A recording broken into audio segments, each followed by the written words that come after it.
all the branches of science may be unique and it can be traced back to a single person. Gregor Mendel, the father of modern genetics, was born in 1822 to German parents Anton and Rosine Mendel on a small farm in Heisendorf, Austria. The first few years of his life were spent with his father operating the family farm. As a child, Gregor was fascinated with the relationship that plants and bees had with each other. He often spent his time gardening and looking at the differences amongst the plants of the same species.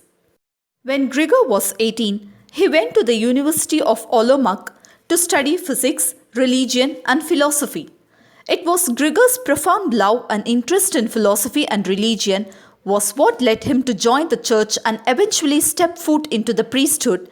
While Mendel was attending Olomouc, he befriended the head of the Department of Agriculture, Johann Nessler. Nessler conducted experiments on the hereditary traits of plants and animals. It was at this time Gregor's interest in heredity began to take hold.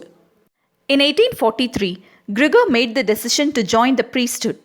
The same year, he entered the Augustinian Abbey of St. Thomas Monastery in Brno.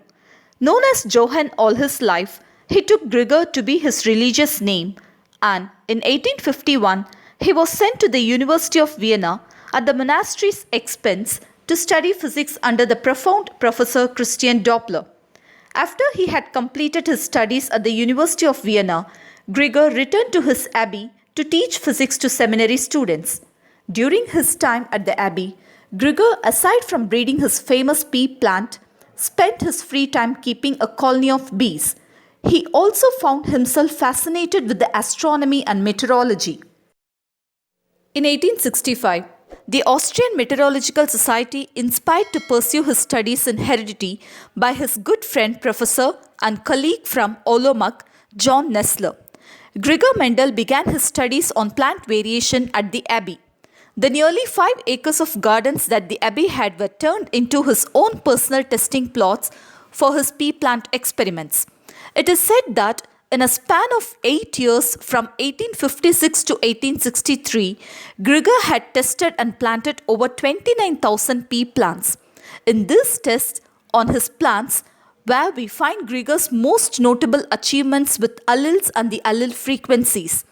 Through his experiments, Gregor bred his pea plants with the goal of separating one with dominant, recessive, or hybrid alleles for the various traits.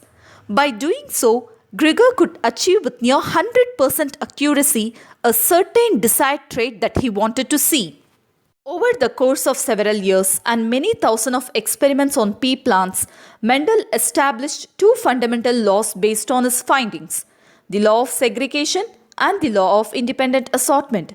The former established that there are dominant and recessive traits passed on randomly from parents to offspring, and the later law stated that the traits were placed on independently of other traits from parent to offspring. Though Mendel's experiment had been conducted with pea plants, he put forth the theory that all living things had such traits. Gregor published his findings in 1866 in a paper titled Experiments on Plant Hybridization. A few of his papers were printed in various newspapers across Europe, and later his laws became recognized as Mendel's law of inheritance.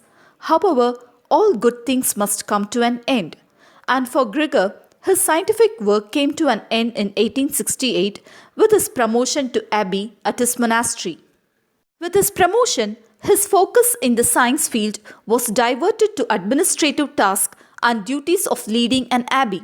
In his final years, Gregor was at the forefront of a dispute between the government and their new taxes imposed on religious institutions all across Europe. Gregor, being a proud man strong in his faith, opposed the government's attempts to tax abbeys until his death in 1884. Gregor Mendel died on January 6, 1844 at the age of 61. He was laid to rest in the monastery's burial plot. His work, however, was still largely unknown. As genetic theory continued to develop, the relevance of Mendel's work fell in and out of favor, but his research and theories was considered fundamental to any understanding of the field, and he is thus considered the father of modern genetics.